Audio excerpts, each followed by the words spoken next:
Porque o que é que os yogis profundos descobriram, e eu tento ensinar isso no Mentalma, semear essa reflexão no Mentalma, que é um yoga que eu inventei para mim mesmo. Né? Quando vem essa primeira enxurrada, e assim são 400 bilhões, B de bola, 400 bilhões de bits que a cada milésimo de segundo entram por esses dendritos todos no cérebro, mas o nosso cérebro, em um segundo, só consegue decodificar 2.000 informações desses 400 bilhões. O que nós entendemos como realidade é resultado da decodificação dessas 2.000 informações que chegam. Tem o resto. O resto, para nós, não existe. Só que existe, mas nós não percebemos. Existe sob a perspectiva dessa física quântica. Significa que outras nós dimensões. Não somos capazes de entender o que há. Com a ciência clássica e com a visão religiosa, nós não temos tido essa capacidade de entender. Porém, com os estudos avançados da física quântica, e se associarmos isso ao conhecimento profundo de yogis profundos, aí nós temos como explicar isso que eu vou falar agora. Qual é a questão? Quando vem essa enxurrada de informações que acendem o cérebro e o ser humano age, esse tipo de eu humano é o eu do primeiro impulso, é o eu que se confunde com o corpo. Aí o que é que os nossos irmãos da antiguidade ensinaram? Cara pálida, observe, faça isso, ó. Respire profundamente, crie uma sensação sua de observação, porque quando isso tudo acender seu cérebro, não haja. Observe o que passa na sua mente. Aí surge o paradoxo. O que se passa na sua mente não é produzido pela sua vontade. É produzido por esse reflexo. Aí você observa... Mas esse reflexo, a gente pode dizer que somos nós também. 99,99% da humanidade se acha ou define o seu eu como sendo esse reflexo. Tem uma expressão pouco elogiosa dessa tradição antiga védica que diz: quem assim pensa é um Derhatma Buddhi. Em palavras generosas, é alguém que pensa que é esse corpo. Mas ele tem um choque porque quando esse corpo morre, o eu dele continua existindo ininterruptamente. Então, ele é um Derhatma Buddhi no sentido de ele ser cego para a percepção de que ele tem um corpo búdico, ou seja, um corpo espiritual. Entendi. Você só percebe o mundo espiritual quando você usa a respiração para se livrar do impulso inicial, que todo mundo é cativo dele, aprende a observar o que se passa na sua mente. Do jeito que você olha para o firmamento, passa uma nuvem, passa um avião, passa um urubu, passou. Você não apropria nada. Então, em tese, o yogi profundo, ele não consegue fazer com que não surjam pensamentos ou símbolos ou sentimentos na sua cabeça, mas ele não se confunde com eles. Ele deixa passar e começa a notar que ele tem um eu que se distingue disso aqui. Aí, o que é que o mestre Ramana Maharishi, que é um dos que propôs esse ensinamento, diz? Ei, para além dos primeiros pensamentos e sentimentos que Igor até hoje colecionou pensando que é ele, para além disso é que o eu verdadeiro e mais profundo de Igor se situa. É o chamado eu oculto, o eu profundo. Quando você, através da prática e vivência de um yoga honesta, consegue pôr o seu eu aqui, distingue-se do movimento da mente, aí é aqui que você começa a despertar os seus potenciais espirituais. Entendi. Quando é que tu conseguiu atingir isso aí? Faz tempo? O espírito que me anima vem treinando os eus que ele produz em várias vidas. Eu sou apenas mais um. Então tu chegou aqui meio já facilitada a parada. Então, de fato, eu sou dono do meu pensamento objetivo. Ninguém precisa acreditar, porque eu já sei fazer isso, entre aspas, facilmente, e o espírito que me anima já sabia fazer isso. Então, Ramana Maharishi é um mestre que ensina a gente a fazer isso. Quando você faz isso, você tem o livre-arbítrio, porque nesse ponto você não sou mais influenciado movido pelo que me anima. Isso, você é influenciado pelo que você é. Tá. Então Vamos falar de Jacques Lacan? Jacques Lacan? Vamos. Só para completar, Vai. Jacques Lacan tem uma afirmação muito maluca. Descartes falou, penso, logo existo. Né? Então Jacques Lacan pega isso aí e diz, Penso onde não sou. E sou onde não penso. Olha só. De novo. Penso onde não sou. E sou onde não penso. O que é que ele está dizendo? Quando eu não estou pensando, eu sou. Mas se eu estou pensando, já não sou eu que sou. Sou eu movimentando a minha mente para pensar, mas eu não sou o resultado do pensamento. Entendi. Entendi. Ou seja, o que Jacques Lacan diz é a mesma coisa que os antigos mestres yogis falam, e é isso que eu estudo e vivencio na minha vida, como posso, e coloquei nos 8 livros do Mental. Esse espírito que nos Eu anima... tenho livre-arbítrio, só concluindo. Tá. Esse espírito que... Porque assim, parece que essa jornada, o objetivo dela é ter consciência do seu eu verdadeiro. E aí alcançar coisas como livre-arbítrio. É isso, tô seguindo. Né?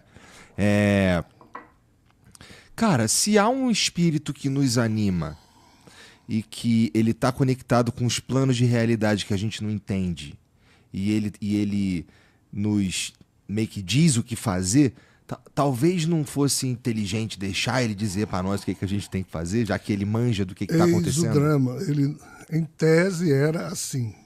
De que maneira o espírito pensa, ou dá uma ordem, como ele está ligado a esse corpo, chama-se encarnação, o cérebro se acende e então a gente age. Mas aí tem um problema. Alguém chamado Eva tomou algo parecido com isso aqui. Lá atrás, Eva não comeu a maçã, Eva tomou uma beberagem advinda de um processo evolutivo do xamanismo ancestral, do qual a gente não sabe quase nada, e do jeito que há bebidas que provocam hoje em dia, como ayahuasca, cannabis, uma série de efeitos psicodélicos. Lá atrás, quando Eva tomou uma beberagem dessa, ela destravou, ela desbloqueou certas travas, lacres do nosso genoma. Mas Eva então, já usava o mesmo equipamento que nós? Eu quero dizer, já. O corpo dela... Os 28.869 genes que ela tinha é exatamente igual ao seu e o meu, e já tinha o gene FOXP2, que é o gene da racionalidade. Só que estava tudo travado. E Adão e Eva, portanto... Por quê? Porque a gente era meio pet... Meio retardado. Tá, mas a gente era o cachorrinho. Nós éramos os animais de estimação dos deuses, segundo as mitologias. Entendi. E Eva e Adão então romperam com isso. Então eles são heróis. Sim. Tá. Só que antes disso tem outras heroínas, chamada Lilith, tem outra heroína chamada Pandora, que é uma outra mitologia. Tá? Então, quando você fala de Adão e Eva, você não está falando necessariamente do início da humanidade. Tem coisa antes. Não tem. Nossa. Adão e Eva é o início de como a história, sob a ótica judaico-cristã, contou o mito da criação, copiado da linguagem dos sumérios, que contaram isso primeiro do que os hebreus. Entendi. Bom, porque assim, se você for ler a Bíblia, como você deve ter lido bastante na escola, pouco antes de Adão e Eva, a Terra era sem forma e vazia, né? Na Bíblia. Na Bíblia. Mas assim... depende também, inclusive, da versão da Bíblia que você tenha. Porque a Bíblia diz assim, que houve um tempo em que existiam na Terra filhos de humanos e filhos de deuses. Os filhos de humanos em tudo eram iguais aos seus pais. Mas os filhos dos tais deuses, sim, estes tinham uma parte do seu sangue, a gente hoje chama código genético, de uma mãe terrena, mas um ser de fora teria tido relações ou manipulado alguma inseminação. Então, esse fruto dessa relação era filho de deuses. E esses filhos de deuses, ainda que tivessem o corpo igual a um ser humano, mas eles tinham características que os diferenciavam dos homens e mulheres filhos de humanos. E qual é o primeiro filho de Deus, entre aspas, o filho de extraterrestre ou de extrafísico, que a Bíblia cita? Adão. Então, Adão não foi o primeiro humano nos termos em que a religião conta. Adão foi o primeiro protótipo. da história contada pela Bíblia de interferência de seres de fora na linhagem humana. Tá. Então, quando você vê aquela relação Adão, Sete, Enos, Cainã, Malalahel, Jared, Enoque, Matusalém, Lameque, Noé, por que a Bíblia faz questão de citar essas figuras? Porque todos eles viveram 700, 800, 900 anos, eram muito mais inteligentes que os outros humanos e tinham a capacidade física, blá, blá, blá, blá, blá, blá. O que é isso? A influência dessa genética não humana que foi inserida nessa linhagem de Adão e Eva. Isso na mitologia judaico-cristã. A pergunta é, por que é que isso foi feito na linhagem que viria a dar no povo hebreu e no povo judeu? Segundo as fofocas mitológicas, nesse mesmo período, lá no sul da Índia, na tradição Kumari-Kandã, Shiva, que era um deus concorrente de Brahma, que é o mesmo Javé, também estava cuidando de escolher uma linhagem humana que representasse a genética dele. Porque a humanidade, a Terra estava sob disputa. Dos deuses. Dos deuses, de como os humanos diferentes. herdaram a Terra, e não era essa a perspectiva das notícias mitológicas, quem deveria ter herdado a Terra ou era Enki ou Enlil dos Anunnakis, ou Zeus, ou sabe-se lá quem, dos seres extrafísicos de um universo vizinho ao nosso. E tu sabe o que rolou que ficou nós? Porque todos eles faliram e os Anunnakis criaram um problemaço. Está descrito no chamado Livro Perdido de Enki. Quando o clã de Enlil e o clã de Enki, os seus filhos que ficaram aqui na Terra, entraram em choque e terminaram explodindo 5 bombas no Vale de Sidim. E aí nós estamos falando da história de Sodoma e Gomorra na Bíblia, que foram destruídas por explosões que ninguém entende. Só que nos mitos da linguagem sumeriana, que depois foi substituída pela linguagem acadiana. Então, nos mitos que contam a história dos Nefelim, ou dos Anunnakis, são os mesmos seres, só que